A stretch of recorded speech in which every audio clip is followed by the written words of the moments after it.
today we'll be discussing about the cytokinases, which is a part of the cell cycle.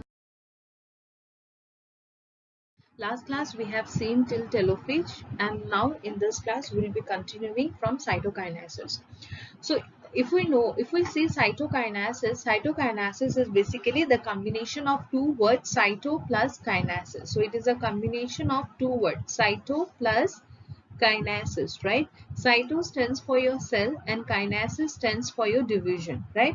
So from the word itself we can say that cytokinases is basically the division of the cell, right? In telophase we have seen that there is a decondensation of chromosome takes place and the reappearance of nuclear membrane takes place, right? At the same time there is a formation of cell furrow. This, you can say, this invagination we call it cell furrow, and it is at this invagination the cell will divide into the two daughter cells, right? So you can say this is the invagination which begins, in case of animal cells, this begins at the end of the anaphase. This begins at the end of the anaphase, or you can say it begins at the start or at the beginning of the telophase, right? And this cell furrow will leads to cytokinases. Exactly, this is the position where the cell will divide, right? So you can say you can see the diagram here. This is also, see, this furrow, this cell furrow here, it is going more inside, going deeper, right? After this you will see that the two cells get separated, right? That is what we call cell division. So from one cell we got two daughter cells, right? And we have also seen that the number of chromosome is also same. If you see, we have taken 4 chromosomes in the parent cell and 4 chromosomes are present in both the daughter cells. So we can say that mitosis is an equational division, right? So in cytokinases, the difference is that there is nothing to make it so complicated. The thing is that there will be a division of cytoplasm, right? Or division of the cell, you can say. So at the end of the, in case of animal cell, in case of, let me talk about animal cell. In case of animal cell, this cell furrow will form at the end of the anaphase or at the beginning of the telophase, right? And it will continue, it will go more deeper, and after a stage you can see that there is a formation of two daughter cells. That is what we call cytokinases. But if we compare the cytokinases of plant cell and animal cell, they both are different. How they are different, we will see that. And this mitosis is an equational division. Why equational division? Because if we start the here in this case we have started with the 4 chromosome, right? And you can see in the daughter cells also 4 chromosome. So we can say that it is a equational division, right? Next, what is the significance of mitosis? Means why we need this mitotic cell division. We need mitotic cell division because this helps in your repair and regeneration. So if you get wound, if you develop a wound, after some time you can see that that wound is basically what, that wound gets recovered or it gets repaired. How it is possible that it gets repaired? This is because of the mitotic cell division. Your hair keeps on growing, your nail keeps on growing, so all this is because of your mitotic cell division, right? Next, it is also responsible for growth. Of course, it means if it is undergoing repair and regeneration, that means it is helping in growth, right? So it basically, we can say that it helps in the growth. Next, it maintains the chromosome number, of course. So it is also known as it maintains the chromosome number, it is also known as your equational division. Equational division, because it maintains a fixed, or you can say a constant chromosome number. So as a result we call the equational division, right? Now here we will compare the mitotic division in the plant cell as well as in the animal cell, right? In case of plant cell, the centriole is absent, and in case of animal cell, centriole is present. So what is centriole? I think you have remembered. If not, let me draw it here for a clear understanding. This is a cell here, right? So hope you remembered, I have drawn two kind of like these things, which get migrated to the opposite poles, right, during the prophase. And what will happen, they will form some thread like structures, right? So these things we called it what? We called it centriole. This centriole will form the spindle fiber, right, in case of animal cells. But in case of plant cells, this centriole is absent. This centriole is absent in case of plant cell, and it is present in case of animal cell, right? So if it is absent in plant cell, then how the spindle fibers get formed? This how the spindle fibers will be formed if the centriole is absent, right? Everyone is thinking. So it forms spindle fibers are formed by polymerization of tubulin protein. Remember, I have told you that during the G2 phase, the cell synthesize a protein called tubulin protein. If you have checked my previous videos about cells interface, in interface during G2, I have explained the synthesis of tubulin protein, right? So that tubulin protein in case of plant cell, it undergoes polymerization and form the spindle fiber, right? So in case of plant cell, the important thing to note is what? Centriole is absent, very important. Centriole is absent. If centriole is absent, how the spindle fibers will form? It will form by polymerization of tubulin protein, right? And since centrioles are absent, and this centriole will form spindle fiber, and remember, it will form a long kind of thread which we call spindle fiber. Along with this, it also forms a small thread like structure, and this we call it astral rays, right? Together, centriole and astral rays, we called it ester. We have discussed in last class. So as centriole is absent, definitely astral rays will also be absent. So here the division in case of plant cell, we call it anastral. Anastral means what? Absence of astral rays, clear, or absence of ester formation, right? So we call it anastral. But in case of animal cells, we have seen that this forms in both the sides, both the directions. So we call it amphiastral. Amphi means both sides. So this is present in both sides, so we call it amphiastral, right? So that is the main difference between plant cell and animal cell. What is the main difference? The difference is that in case of plant cell, the centriole is absent, and in case of animal cell, the centriole is your present, right? And as centriole absent, spindle fibers gets formed by the polymerization of tubulin protein, and as centriole, or you can say astral rays, do not form, so we call the division in plant as anastral division. But in case of animal cells, centriole is present, astral is present, that to two sides. This is I mean, astral is present in both the poles, right? So we call it amphiastral. This is one and this is two. So as both are present, so we call it amphiastral, right? Next, anaphase. If we that is the whatever we have seen last slide, that is on prophase. Metaphase, in animal cell as well as in plant cells, the chromosome align at the center, which we call the equatorial plate. So there is no any difference in metaphasic chromosome in between the plant and animal cell. But again, difference starts with your anaphase. So what basically happens in anaphase? See here, cytokinesis starts by the end of telophase. In case of animal cells, the cytokinesis, cell division, starts by the end of telophase. But in case of animal cell, it starts by the end of anaphase. That's why I was telling it will start either at the end of the anaphase or beginning of telophase. This is for, you can say, animal cell. But for plant cell, what will happen? It will always begins or always starts by the end of the telophase.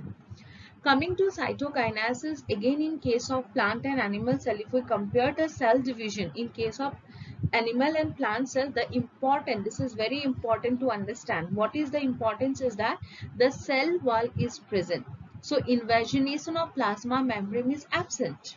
In plant cell, what will happen? The cell wall is present, but in animal cell, cell wall is absent.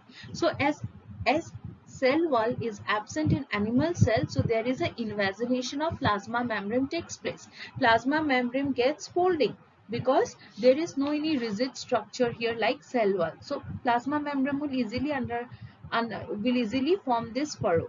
But in case of plant cell, there is a presence of cell wall which is rigid. So this kind of folding will not form in case of plant cell, right? So how this division will take place? If we see the plant cell, see here, this will remain like this, and suppose these are the chromosomes here. Let me draw the chromosomes here. Now in case of animal cells, we have seen this cell furrow, right? But in case of plant cell, there will be no cell furrow. Why? Because there is a presence of rigid cell wall. So how the cell will divide then? If there is no cell furrow, then how the plant cell will divide? It will divide basically in between the two cells. There is a formation of thin layer, right? And this thin layer we call it cell plate. We called it what? We called it cell plate. And this cell plate is made up of phragmoplast. Phragmoplast. So this thin layer will move in this direction and form a separate cell. This you can see. Now both will divide here, right? So here in case of plant cell, the cytokinesis begins with the formation of a cell plate. Very important. With the formation of what? With the formation of cell plate, which is formed at the center of the cell. You can say this is formed at the center of the cell, right? Next, cell plate is made up of phragmoplast. And what is phragmoplast? Basically, it is endoplasmic reticulum. If I draw the cell here, see, this is a cell, right? And this is what is your chromosome of the cell, right? These are the chromosome of the cells, right? Now here what will happen? There is a formation of cell plate takes place in the middle. So here this we call cell plate, right? And this cell plate is nothing but it is formed of what? It is formed of endoplasmic reticulum and Golgi body. So this cell plate is formed by endoplasmic reticulum. This is a cell organelle, and Golgi bodies, right? So this cell plate will move in this direction, this direction, this direction, this direction, and they will separate the cell into two daughter cells. Clear? And they will form the plasma. The middle portion of this plate, this red color one, right? This middle portion will form what? This will form your middle lamella. Middle lamella. Now what is middle lamella? It is a part of the plant cell wall which is made up of calcium pactate. Which is made up of what? Calcium pactate, right? So this is basically the, you can say, how the cytokinesis division takes place in case of plant cell. As they do not have ester, so division is anastral. And important point, the division in plant cell is anastral because they do not have the ester centriole. They do not form ester rays, right? Second thing, in case of cytokinesis, they have a rigid cell wall, so they cannot form the cell furrow. So to overcome that, how the division takes place, there is basically a formation of a thin plate-like structure which we call cell plate. And this cell plate is made up of your endoplasmic reticulum and Golgi complex, right? This will move in both in these directions and they will separate the two cells. As you can see here, this is also very important. In case of plant cell, the cytokinesis division, we call it centrifugal. What we called it centrifugal. Why centrifugal? Because division moves from inside to outside. Inside to outside means what? See, this is a cell here and say this is a cell plate, right? And these are the chromosomes here.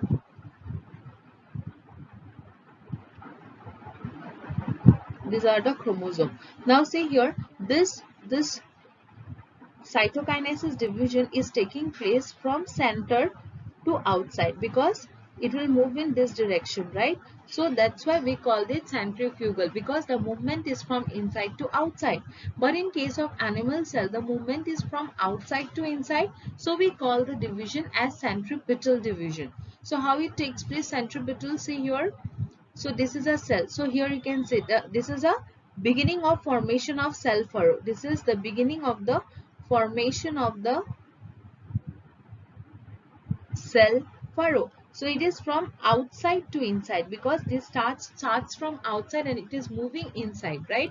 So we call this centripetal in case of animal cell. If we see the type of mitotic division, there are basically, one is anastral mitotic division. Anastral mitotic division already we have seen in case of plant cells. Example is your plant cell. That means what will happen? There will be absence of ester formation. There will be absence of centriole, absence of asteroids, right? So we call it anestal division because no presence of ester. Next is amphiestral. Estral formation in both the poles. So we call it amphiestral, and it includes presence of ester on both sides. Example, you can say animal cells, right? Example of amphiestral is your animal cell. Internuclear division. Internuclear division means what? Sometimes we have seen in mitotic division that nuclear membrane gets separated or dissociated, right? But in some cases what will happen, if this is a cell, this is a nuclear membrane, right? In some cases the nuclear membrane do not get dissociated. So division will take place inside the nucleus. Inside the nucleus, the spindle fibers will form. So everything will take place inside the nucleus without the dissociation or disintegration of nuclear membrane, right? So we call it intranuclear division. Intra means within, nuclear means nucleus, and division means division is taking place inside the nucleus without disintegration of nuclear membrane. So we call it internuclear division. Last is your extranuclear division and endomitosis. In case of extranuclear division, what happened? The nuclear membrane gets separated, which we have seen now. It gets dissociated. Spindle fiber form outside the nucleus. As we have seen in prophase, disintegration of nuclear membrane, right? So that division we call it extranuclear because it is not taking place inside the nucleus. As it is taking place outside the nucleus, so we call it extranuclear division. Coming to your endomitosis, in case of endomitosis, what will happen? The DNA will replicate, chromosome also will duplicate, but there is no separation of the chromosome. Like in case of Anaphase, we have seen that at Anaphase, what will happen? 4 chromosome will move at one end, right? And 4 chromosome will move at another end, right? We have seen this is anaphase because in metaphase all chromosome lies at center, and after that anaphase the chromosomes will pull to opposite poles. This we have seen in case of anaphase, right? But this is how the separation takes place. But in endomitosis, the DNA gets replicated, chromosome also get duplication, but there is no separation of chromosome. So it results in polyploidy. It results in what? It results in your polyploidy. That means many chromosomes inside a cell. We call it poly means many, ploidy means chromosome. So this results in the accumulation of many chromosomes inside a cell, right? Fine. So that's all for today's class. Thank you so much, students, for watching the session. If you have any doubts, any queries, please feel free to ask me. Thank you so much.